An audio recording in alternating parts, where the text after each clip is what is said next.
Bonjour à toutes et à tous, bienvenue dans ce journal, le sommaire. La voiture, moyen de transport privé le plus répandu aujourd'hui au Bénin, elle est vendue neuf comme en occasion. Le prix reste pour beaucoup le facteur déterminant dans le choix de son véhicule. La transhumance au-delà de la simple activité d'élevage est devenue aujourd'hui un réel problème de sécurité avec la montée en puissance des conflits. L'une des solutions envisagées par les experts, la sédentarisation. Et puis l'hypertension artérielle, une maladie qui touche de plus en plus les jeunes. Selon les spécialistes, souffrir d'hypertension artérielle avant 40 ans augmenterait le risque d'insuffisance cardiaque plus tard.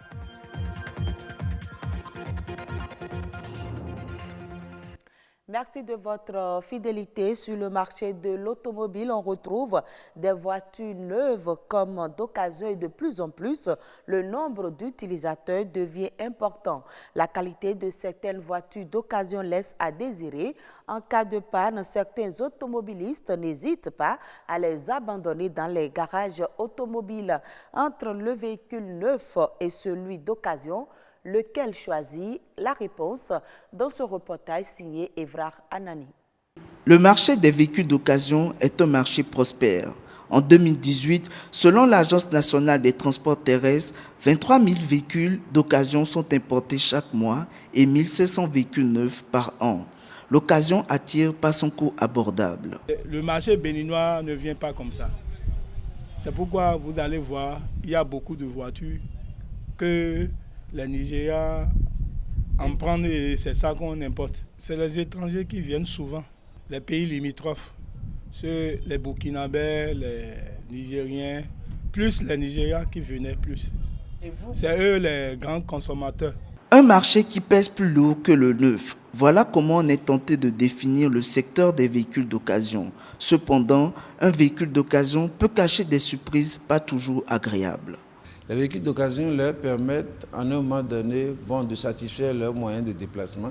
Mais au bout de 2 mois, 3 mois, ils commencent pas à avoir des problèmes. Parce que c'est des véhicules qui sont suffisamment utilisés avant de venir dans nos pays. Pour la plupart, les véhicules d'occasion représentent la bonne affaire, voire même l'affaire du siècle.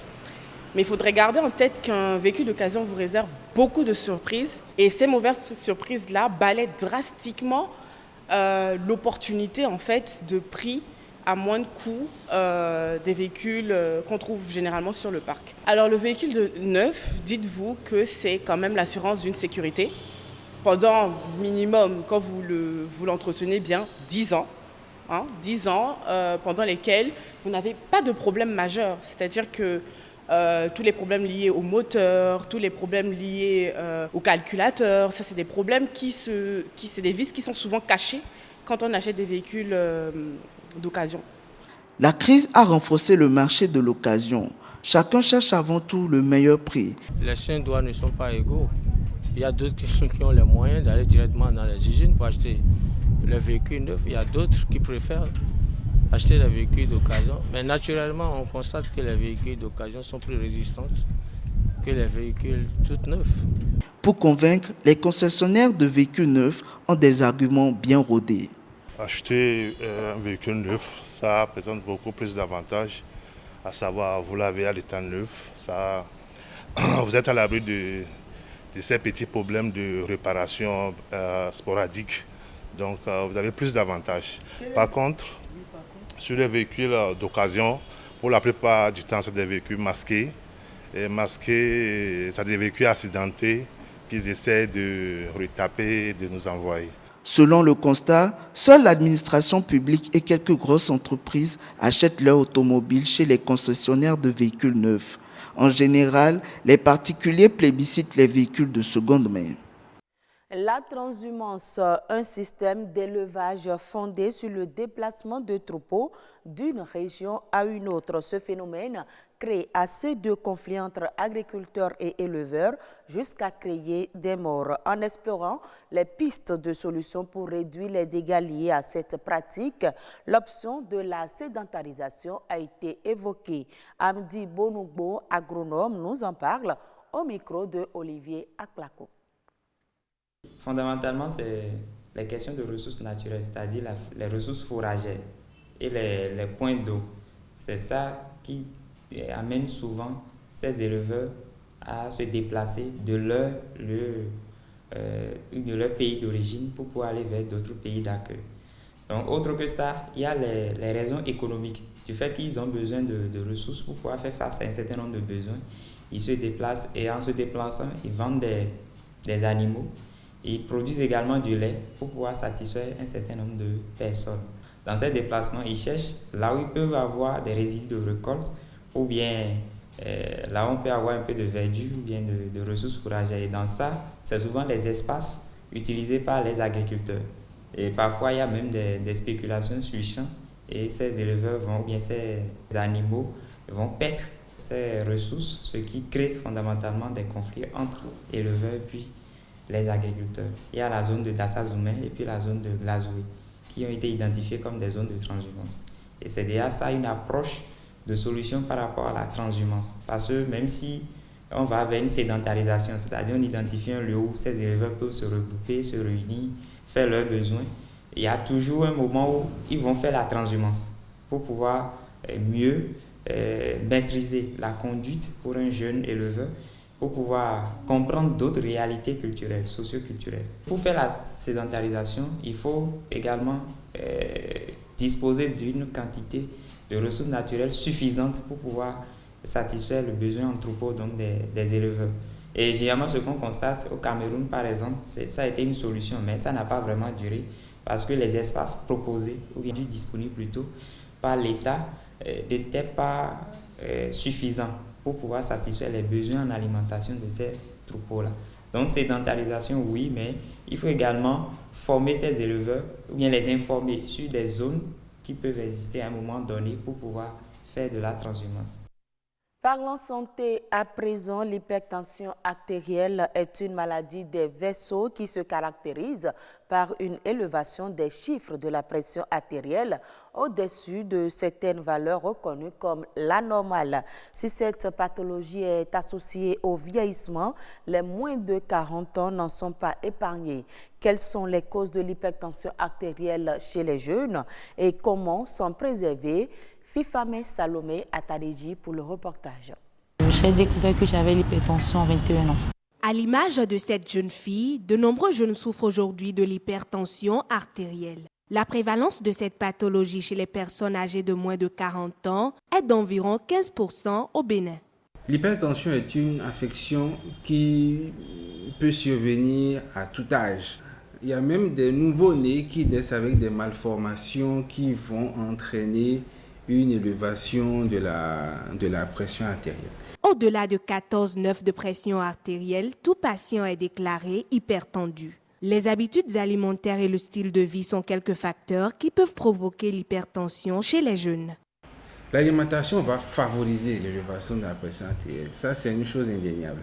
Une alimentation anormalement riche en sel, en matières grasses et en sucre industriel va favoriser l'élévation de la pression artérielle et va favoriser également une augmentation importante du poids.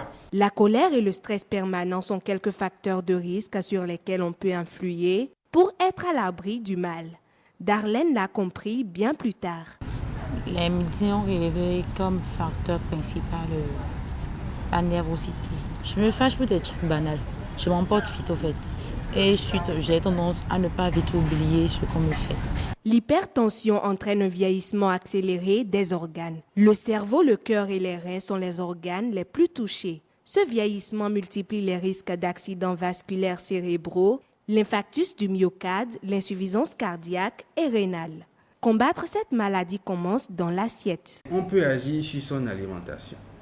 On peut manger moins de glace. On peut boire moins d'alcool en préparant ses repas à la maison. On peut utiliser moins de sel, on peut utiliser moins d'huile, on peut diminuer le nombre de sucreries ou bien de bière qu'on a à avaler. Ça, c'est la première chose. La deuxième chose, c'est qu'on peut faire plus d'exercice physique. Ce n'est pas seulement une fois le week-end qu'il faut faire du sport, il faut essayer d'en faire plus régulièrement, 3-4 fois par semaine. L'OMS recommande de faire une promenade à pied d'une demi-heure par jour. Si certains aliments sont susceptibles d'augmenter le risque d'hypertension chez les jeunes, il en existe d'autres qui peuvent les aider à s'en préserver. Pour quelqu'un qui veut prévenir, il doit commencer à augmenter sa consommation en fruits, en légumes. Un seul fruit ne peut pas contenir tous les nutriments ou bien tous les micronutriments dont l'hypertendu a besoin. Donc, le fait de diversifier nous favorise plus l'apport en tous les micronutriments dont on a besoin. Le patient déclaré hypertendu doit éviter le tabagisme, la sédentarité et le surpoids. L'hypertension artérielle est un tueur silencieux et invisible. De l'avis des spécialistes, il vaut mieux le prévenir que le guérir. Hors du Bénin, le Ghana veut mobiliser 3 milliards de dollars auprès de sa diaspora pour financer des projets de développement. La nouvelle opération, qui est prévue pour être lancée avant la fin de l'année 2020, vise à financer des projets de développement dans les domaines des infrastructures, de l'agriculture et du tourisme. Pour attirer les investisseurs de la diaspora, les autorités comptent notamment mettre en place des taux plus avantageux pour les placements d'argent dans les banque ghanéenne. La nouvelle annonce intervient dans un contexte économique marqué par une hausse de la dette due aux récents emprunts effectués par le gouvernement pour financer ses budgets successifs. Pour rappel, le FMI table sur une croissance économique à 7% pour le pays en 2019, avant un essoufflement à 5% en moyenne au cours des prochaines années. Le Gabon veut lancer sa compagnie aérienne nationale avant la fin 2020. Aucun détail n'a été donné sur le budget qui sera alloué à la réalisation d'un aussi grand projet. Selon le Premier ministre gabonais, la volonté de création d'un nouveau fleuron national près de 15 ans après la disparition d'Air Gabon est davantage motivée par le retrait de la liste noire de l'Union européenne des transporteurs aériens basés au Gabon. Actuellement, Afrijet Business Service est la seule compagnie aérienne de droit gabonais qui opère des vols réguliers dans la sous-région Afrique centrale. Afrique Aviation, qui était considérée comme la première compagnie du pays à cesser ses opérations en juin 2017 à cause des démêlés judiciaires entre ses différents actionnaires. Et c'est la fin de ce journal. Merci de votre aimable attention.